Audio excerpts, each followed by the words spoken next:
Welcome you all at the Najas Learning Platform. Today we will learn about Footprint Without Feet, written by H.G. Wells, Class 10th, book Footprint Without Feet. Summary of the chapter.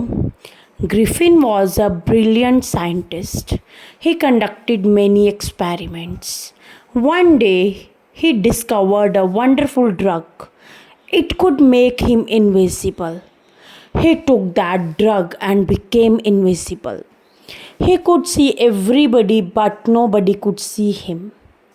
Griffin's landlord didn't like him. He tries to get his house vacated. Griffin became angry. He set the house on fire. Then he took the drug. He took off his clothes. He became invisible and went out. It was winter. It was not easy to walk without clothes. Griffin had no money, so he went into a big London store.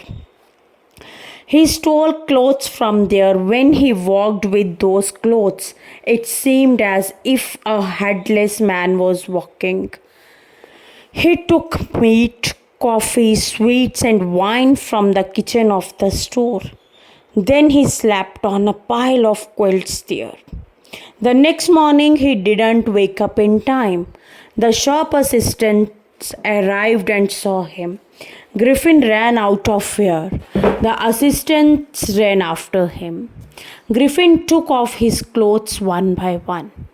He became invisible again, but now he was shivering with cold. He entered the shop of the theatrical company. He wore bandage around his forehead. He also wore dark glasses, a false nose, and whiskers. Griffin robbed some money of the shopkeeper. Then he took a train and reached Epping village. At Epping, Griffin booked 2 rooms at an inn. He paid the rent in advance. The name of the landlady was Mrs. Hall. She tolerated the strange behavior of Griffin. Soon Griffin spent the stolen money. He told the landlady that he had no cash.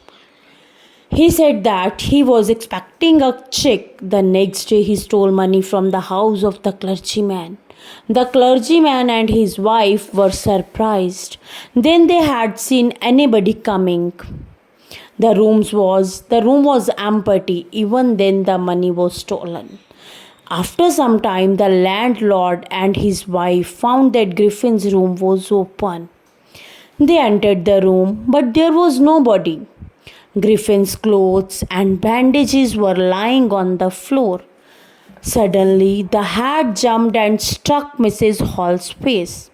Then the chair jumped and charged at her. The couple was afraid. They thought that there were ghosts in the room. They cried and ran downstairs. The neighbors gathered there. They thought that Griffin was responsible for all that. A policeman was called. Before that, Griffin and Mrs. Hall had a quarrel. Griffin became angry. He threw off his bandages, spectacles, and a false nose. Now he was wearing clothes, but his body was not visible above the neck.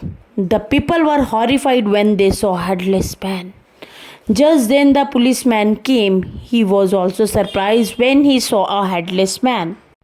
Just then the policeman came.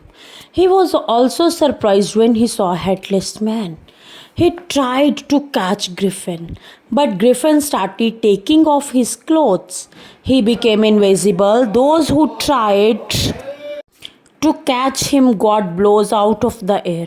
Soon Griffin became free. Nobody knew where to lay a hand on him. Griffin came out of the inn and started walking on the road. Now he was again a free man. Thank you. Follow for more.